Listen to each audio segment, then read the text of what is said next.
আসসালামু আলাইকুম। Stock analyst বিডির Facebook page এবং ইউটিউব চ্যানেলে নতুন ভিডিওতে স্বাগত। আজকে ৩রা সেপ্টেম্বর, বুধবার। ঢাকা স্টক এক্সচেঞ্জের সার্বিক বিষয়গুলো নিয়ে কথা বলবো, আশা করি ইনশাল্লাহ সাথেই থাকবেন। এই সপ্তাহের আরো এক কর্মী দিবস রয়েছে এবং আগামী ৭ তারিখ থেকে পরবর্তী সপ্তাহ শুরু হবে, রবিবার। ঢাকা স্টক এক্সচেঞ্জে আজকে আমরা প্রায় দেখেছি ইন্ডেক্স ৩৩-৩৫ ছিল, আবার কমে ১০ নামছিল, আবার ২৫-৩০ গিয়ে আবার কিন্তু ব্যাক করছে। তা ইন্ডেক্সের এই সিচুয়েশনটা কিন্তু আমার কাছে তেমন একটা ভালো লাগছে না, এবং সার্কিটে কিন্তু যে খুব বেশি ইম্পর্টেন্ট খুব ভালো ক্যাটাগরি যে শেয়ার রয়েছে তাও কিন্তু ব্যাপারটা নয়। এবং ওভারঅল যদি মার্কেটটা ওভারভিউ করি, প্রথমে যদি আমরা দেখি যে নেগেটিভ কন্ট্রিবিউশন যে স্টকগুলো রয়েছে, ব্র্যাক ব্যাংক, ওয়ালটন। ব্র্যাক ব্যাংকের এত বড় ভলিউম হওয়া সত্ত্বেও সে কিন্তু -৬ ইন্ডেক্স নেগেটিভ কন্ট্রিবিউশন করেছে। ওয়ালটন জিপি, ওরিয়ন ফার্মা এবং ওরিয়ন গ্রুপের কিন্তু একটা নেগেটিভ নিউজ মার্কেটে ঘোরাফেরা করছে, আপনারা জানেন। মাথায় ঝুলছে দুর্নীতির মামলা, দুদককে ফাঁকি দিয়ে দেশ ছেড়ে পালালেন ওরিয়নের ওবায়দুল। এবং ওরিয়ন গ্রুপের যিনি চেয়ারম্যান রয়েছেন তিনি কিন্তু বেশ ঝামেলায় রয়েছেন, আপনারা জানেন। এবং এই কারণে ওরিয়ন, আজকে আমরা দেখেছি ওরিয়ন ফার্মাটা কিন্তু ড্রপ করেছে। এবং যেহেতু অনেক বড় শেয়ার, জেড ক্যাটাগরি, তারপরে একটা গুজবে এটা কিন্তু অনেক উপরে উঠছিল, তারপরে কিন্তু এখন নামছে। যাই হোক, ঢাকা স্টক এক্সচেঞ্জের যদি আমরা ক্যান্ডেলটা দেখি, এটা কিন্তু দেখবেন যে হ্যাঙ্গিং ম্যান, এবং এই পজিশন থেকে সাধারণত এই ক্যান্ডেল থেকে কিন্তু ডাউন ট্রেন্ড কন্টিনিউ করে, আমরা কিন্তু জানি। তো এবং মার্কেটের যে নিভু সিচুয়েশন ইন্ডেক্সের, সেটা কিন্তু আমার কাছে খুবই পজিশন খারাপ লাগছে। এবং আজকে কিন্তু আমি নিবিড়ভাবে ইন্ডেক্সকে পর্যবেক্ষণ করেছি, সূচক দেখেছি, বিভিন্ন স্টক দেখেছি। তা আমার কাছে ভালো মনে হয়নি সিচুয়েশনটা, এবং আজকের ক্যান্ডেলটা কিন্তু খুবই খারাপ, জঘন্য। অপরদিকে একটি কোম্পানি এইচআর টেক্সটাইল তাদের বি ক্যাটাগরি থেকে জেড ক্যাটাগরিতে পাঠিয়ে দিয়েছে ডিএস। সেখানে সেখানে তারা লিখেছে যে the company has been placed in Z category from existing B category with effect from today, since accumulated loss or negative balance of the retained earnings after adjustment of revenue reserve of the company exceeds its paid up capital. তার মানে তাদের যে loss হয়েছে সেটা কিন্তু তারা বলছে written আর্নিংটা লসে রয়েছে, এই কারণে জেড ক্যাটাগরি, এবং তার একটা ইম্প্যাক্ট কিন্তু পড়েছে। এবং টেক্সটাইল সেক্টরের এই ইম্প্যাক্টটা সেটা কন্টিনিউ করতে পারে, যেহেতু জেড ক্যাটাগরি, আবারও কিন্তু একটা প্রাইস ড্রপিং এর পসিবিলিটি রয়েছে। এছাড়া আইটি সেক্টরের যেই আরএসআই 90 আরএসআই অত্যন্ত ওভারবট, এখানে কিন্তু ওভারবট আরএসআই 90 আর আইটি সেক্টর। তা আইটি সেক্টরের কারেকশন কিন্তু মাস্ট, এবং সেটাই কিন্তু আজকে ইঙ্গিত দিয়েছে আইটি সেক্টরের কন্ডিশন খুবই খারাপ আমার কাছে মনে হচ্ছে। এবং চার্ট দেখে আপনারা ডেইলি চার্টে কিন্তু তাই বুঝতে পারছেন যে আইটি সেক্টরের কন্ডিশন কিন্তু ভালো মনে হয় না। আজকের ক্যান্ডেলটি কিন্তু নেগেটিভ ছিল, লাল বাতি। এরপরে যদি ইঞ্জিনিয়ারিং সেক্টরের সেখানে আরএসআই 71, সেখানে কিন্তু প্রায় ওভারবট হয়ে গিয়েছে 71। আপনারা জানেন 70 হচ্ছে নর্মাল। এবং ক্যান্ডেল লাস্ট 2 দিনের ইঞ্জিনিয়ারিং সেক্টরের ক্যান্ডেলও কিন্তু নেগেটিভ, একটা নেগেটিভ ইম্প্যাক্টের কথা বলছে ইঞ্জিনিয়ারিং সেক্টর। শুধু তাই না, টেক্সটাইল সেক্টরের যে কন্ডিশনটা এতদিন যতটুকু লাল ছিল, আজকে কিন্তু বড় একটা লাল বাতি টেক্সটাইল সেক্টরে, এটাও কিন্তু একটা কারেকশনের দিকে যাচ্ছে। আজকের ক্যান্ডেলটা টেক্সটাইল সেক্টর ভালো মনে হচ্ছে না। ইন্স্যুরেন্স সেক্টরও সেম। ইন্স্যুরেন্স সেক্টর জানেন আরএসআই, এবং ইন্স্যুরেন্স সেক্টরের বড় যে প্রবলেম, এটার মধ্যে স্মার্ট মানি রয়েছে। এরা একদিন বাড়লে শেয়ারগুলো ইজিলি হ্যান্ড ওভার করে দেয়। এটা মানে খুবই খারাপ একটা লক্ষণ যে দ্রুত এরা বাই সেল করে, আটানা 1 টাকা লাভ হলেই নিয়ে নেয়। এই জন্য কিন্তু যখন পরে দীর্ঘদিন পড়তে থাকে, একটু যদি আমরা এখানে বোঝার চেষ্টা করি, দেখেন এখান থেকে উঠছে মাত্র 2 দিনে, কিন্তু যখন পড়ছে 1 2 3 4 5 6 7 8 9 10 11 দিন ধরে পড়ে, আবার উঠে 2-4 দিনে, আবার যখন পড়তেই থাকে। তা ইন্স্যুরেন্স সেক্টরে স্মার্ট মানি বলেন, যেটাই বলেন, তাদের এইটা একটা কাটানা লাভ থাকে, তারা নিয়ে ফেলে 2 দিনের ভিতরে। এই জন্য ইন্স্যুরেন্স সেক্টর অনেকে বাই করতে চায় না। ব্যাংকিং সেক্টরের কথা যদি বলি, ব্যাংকিং সেক্টরের যে কন্ডিশন, সিটি ব্যাংক কোথায় প্রাইস একদম টপে রয়েছে প্রাইসটা, এবং এত বড় ভলিউম, 2,53,00,000 ভলিউম। তো এই মার্কেট পড়লে যদি এই শেয়ারগুলো ম্যাচিওর হয়, আগামীকাল যারা কিনবেন একটু সাবধানে, কোথায় রয়েছে একদম টপে প্রাইসটা রয়েছে। এবং আরএসআই কিন্তু 75 ওভারবট পজিশনে রয়েছে।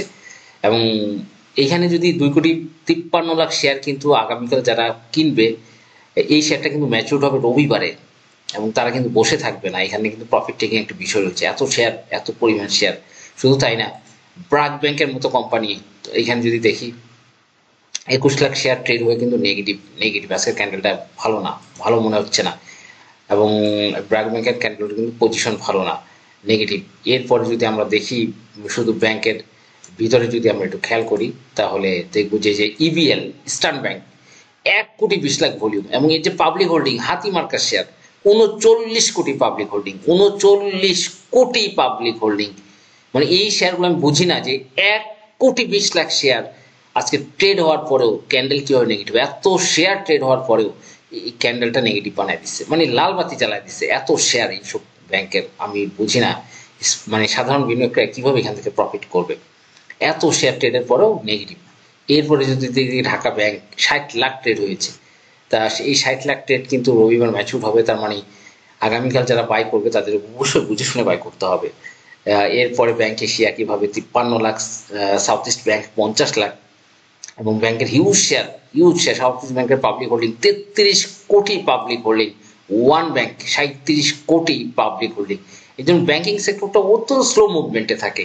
আসলে হুট করে ব্যাংকিং সেক্টরে এন্ট্রি নেওয়া ঠিক না, আমার যেটা মতামত, আমি যেটা বুঝি। কারণ এই সেক্টরটা কিন্তু যখন পরে দীর্ঘদিন পড়তে থাকে, এত বেশি পাবলিক হোল্ডিং, এত শেয়ার, সিটি ব্যাংকেরই দেখেন 152 কোটি শেয়ার, যেখানে পাবলিক হোল্ডিং 61 কোটি। তা এছাড়া যদি অন্য একটু দেখি আইটি সেক্টরের ভিতরে, এই যে দেখেন বিডিকম আছে একটা হ্যাঙ্গিং ম্যান ক্যান্ডেল, এই যে দেখছেন একদম ঝুলে আছে, জাস্ট ঝুলে আছে ক্যান্ডেল তৈরি করেছে। তার মানে একদম ডাউন ট্রেন্ডের ইঙ্গিত দিচ্ছে। আইটি সেক্টর অবস্থা খুবই খারাপ। আইএসএন নেগেটিভ ক্যান্ডেল, আইএস7, এবং গতকালে যে সবুজটা ছিল, সবুজ ক্যান্ডেল, সেটাকে আজকে ঢেকে ফেলেছে আইএসএন, দেখছেন সেটাকে কভার করে নিচে ড্রপ করেছে। ইনটেকের যে বিষয়টা, ইনটেক, এটা কিন্তু অনেকের মনে কোশ্চেন কি হয় আসলে। ইনটেকের যে কন্ডিশনটা হয়েছে সেটা কিন্তু স্মার্ট মানি আজকে কিছু মানে একটা গ্রুপ তারা কিন্তু শেয়ার রিলিজ করে দিয়েছে বড় ভলিউম করার কারণে, এবং আরেকটা গ্রুপ নিচ থেকে বাইব্যাক করে টেনে তুলেছে, এবং ক্যান্ডেলটা এমন পজিশনে রেখেছে মনে হচ্ছে এখান থেকে মনে চাঁদের দেশে চলে যাবে। আপনি একটু খেয়াল করেন ক্যান্ডেলের পজিশন, যে বুলেট এইভাবে রাখছে, কিন্তু অ্যাকচুয়াল যে ঘটনা সেটা আমাদের চলে যেতে 1 মিনিট চার্টে।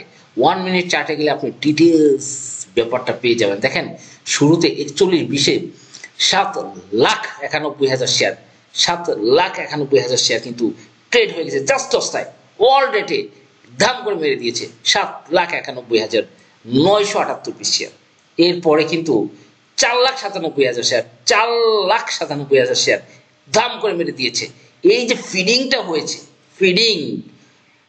ফিডিংটা হয়েছে হওয়ানোর পরে এখানে কিন্তু ফিডিং হয়ে গেছে। দেখেন ঠিক 10টায় পাবলিককে খাওয়া দেওয়া হয়েছে 7,91,000, এরপরে 4,97,000, তার মানে 12-13 লাখ শেয়ার এখানে শুরুতে ফিডিং, এরপরে কিন্তু 2,47,000। এরপরে যখন প্রাইসটা ড্রপ করে আরেকটা গ্রুপ করেছে কি, সেটাকে টেনে তুলে, যেহেতু ভলিউম পাবলিক যখন ফিডিং হয়েছে, এখন তো তাদের কাছে হিউজ শর্ট আছে স্মার্ট মানির কাছে, তারা তো এটা যেহেতু প্রাইস ড্রপ করছে, সেখান থেকে আরেকটা গ্রুপ বা অন্য কোনো কোডে কিনে সেটাকে লাস্টে হল্ড করা হয়েছে। এমন একটা ভাব করা হয়েছে, মনে হচ্ছে যে এটা মনে বুলেট বেগে ছুটবে। ব্যাপারটা কিছুই না, এখানে কিছুই না, জাস্ট এইখানে হয়তো ঘোরাফেরা করবে 41, 42, 43, 44, এর মধ্যে ঘোরাফেরা করে সাধারণ বিনিয়োগকারীদেরকে ফুললি ফিডিং দেওয়া হবে ইনটেক অনলাইন। এইসব বিষয় বুঝতে গেলে আপনাকে অবশ্যই মিনিট চার্ট অ্যানালাইসিস করতে হবে। কখনোই ক্যান্ডেল দেখে আপনি বুঝতে পারবেন না, এবং আপনাকে এইখানে চলে আসতে হবে। স্টপ নাও চলে আসার পরে কিন্তু আপনি এখানে তো ডিটেলস বিষয়টা এই যে নিচে পাবেন এখানে নিচে একদম 10টা দিকে কি ঘটনা ঘটছে এখানে। এই যে 7,91,000 শেয়ার, 4,97,000, 2,47,000, 1 লাখ স্মার্টলি ফিডিং দেওয়া হয়েছে, এবং এটা চলবে এই জায়গায় ঘোরাফেরা করবে, কিন্তু ফিডিং এটা যার উপরে যাবে ওটাতে হয়তো 2-4 টাকা এদিক ওদিক হবে, 40 টাকা যেতে পারে সর্বোচ্চ। এটার ইপিএস নেগেটিভ, ইনটেকের ইপিএস টোটালি প্রত্যেকটা কোয়ার্টার নেগেটিভ, কোম্পানি অবশ্যই ভালো, এবং রিটেলস আর্নিং ফুললি নেগেটিভ। ইনটেকের দেখেন ইনটেক জেডে যাওয়ার জন্য যেইটা আপনার এইচআর টেক্সটাইল যে কারণে জেডে গিয়েছে, ইনটেক কিন্তু সেম, তাদের রিজার্ভ 31,50,00,000 মাইনাস রিজার্ভ।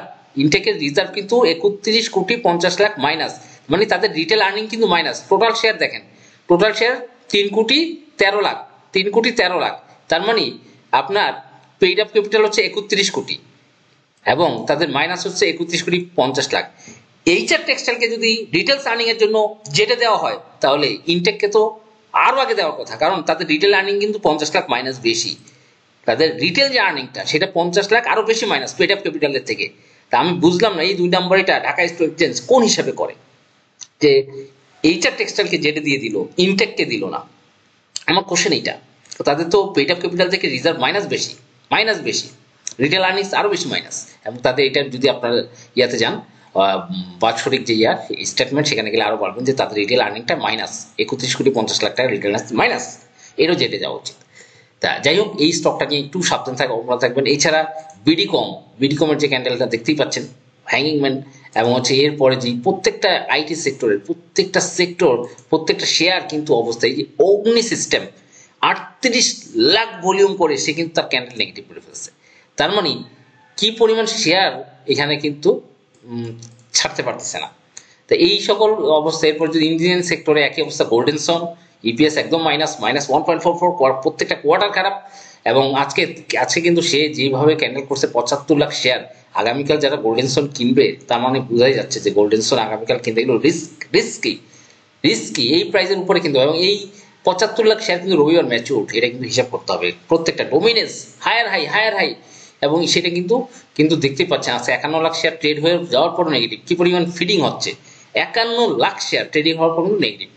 এই যে ডোমিনেন্স, তার মানে এই যে এত বড় ভলিউম একদম উপরে নিয়ে ফিডিং হচ্ছে, এই জিনিসটা অবশ্যই আমার চ্যানেল যারা রয়েছেন তাদেরকে বিষয়টা কিন্তু গুরুত্ব সহকারে বুঝতে হবে। এবং শুধু এটা না, প্রত্যেকটা বিডি থাই বলেন বিবিএস বলেন প্রত্যেকটা স্টক কিন্তু আমার কাছে ওভার ভলিউম মনে হচ্ছে। এবং বিডি থাই দেখেন একটা লাল বাতি ক্যান্ডেল আজকে দিয়েছে, তার মানে ও নিচে নামবে, ও বলছে আমি নিচে নামবো। 46 লাখ ভলিউম হওয়ার পরও এই অবস্থার সিচুয়েশনটা। এবং ইঞ্জিনিয়ারিং সেক্টরটা আমার কাছে ভালো মনে হচ্ছে না। ফার্মাসিউটিক্যাল সেক্টর একমি পেস্টে সেম ভাবে 40 লাখ ভলিউম এরপরেও কিন্তু লাল বাতি জ্বালিয়েছে। তার মানে ওভারঅল মার্কেটটা আমার কাছে ভালো মনে হচ্ছে না, হয়তো 200-400 পয়েন্ট কারেকশন হতে পারে, একটু অ্যালার্ট থাকতে হবে বা প্রফিটিং এর বিষয় থাকলে সেটা কিন্তু নিয়ে নিতে হবে। আইবিপি এত বড় ভলিউম 35 লাখ ভলিউম কিন্তু সে ক্যান্ডেল কিন্তু খারাপ করেছে। এবং শুধু সলভো সেও একই অবস্থা 24 লাখ ভলিউম কিন্তু ক্যান্ডেল লাল বাতি। ওভারঅল এরপরে যদি আমরা দেখি ট্যানারি সেক্টরে একইভাবে ফরচুন কত 12 লাখের প্লাস ভলিউম, এত বড় ভলিউমে কিন্তু করে না সাধারণত। 6 লাখ 7 লাখ 4 লাখ ভলিউম 3 লাখ ভলিউম পরে ফরচুন। তারপর তার ক্যান্ডেল যে পজিশন সেটা কিন্তু খুবই খারাপ জঘন্য। এখান থেকে নিচে নামা কিন্তু ইঙ্গিত দেয়। শুধু তাই না, Legacy footwear same condition 6 lakh plus volume 72 রেঞ্জে, বুঝতেই পারছেন ক্যান্ডেল খারাপ। এবং সিমেন্ট সেক্টরে লাফার্স হাতিমার্কা শেয়ারটা 15 কোটি পাবলিক হোল্ডিং, 25 কোটি ইনস্টল হোল্ডিং এবং ডিরেক্টররা 0.23% শেয়ার কিন্তু পাবলিককে ফিডিং করিয়েছে গত মাসে। এবং এই স্টকটা যেহেতু প্রাইস বেশি ছিল 60, 65 ছিল গত মাসে, স্বাভাবিকভাবে এই স্টকটা কিন্তু দেখেন 19 লাখ ভলিউমে পরপর 3টা দিন 19 লাখ 15 লাখ ভলিউমে কিন্তু লালবাতি জ্বালাচ্ছে। তার মানে বুঝতে হবে এই সকল স্টক থেকে অবশ্যই আপনাকে সাবধানতা অবলম্বন করতে হবে। তো যাই হোক এই ছিল ওভারঅল মার্কেটের ওভারভিউ। আমার কাছে ভালো মনে হচ্ছে না আজকে যেভাবে ইন্ডেক্সের সূচক মিস কল দিচ্ছিল বারবার উঠে, কিন্তু দাঁড়াতে পারছে না। এইসব বিষয় আপনাকে উপলব্ধি করতে হবে এই আসলে মার্কেটে কি ঘটতে যাচ্ছে। তাই আমি আমার যে প্রিয় ফলোয়ার্স রয়েছেন, যারা আমার সহযোদ্ধা রয়েছেন, তাদেরকে আমি বলবো মানে ওভারঅল মার্কেটটা বুঝতেই পারছেন যে কোন দিকে যাচ্ছে, আপনাকে সতর্ক হতে হবে এবং বুঝে শুনে বিনিয়োগ করতে হবে। আর যারা আমার সাথে আছেন তাদেরকে ধন্যবাদ জানাই, মোবারকবাদ জানাই। যে কোনো প্রশ্ন আপনার কমেন্টে করবেন, আমি উত্তর দেওয়ার চেষ্টা করব, না হলে কল করবেন, নাম্বারটা দেওয়াই রয়েছে, হোয়াটসঅ্যাপ করবেন। ধন্যবাদ, আসসালামু আলাইকুম।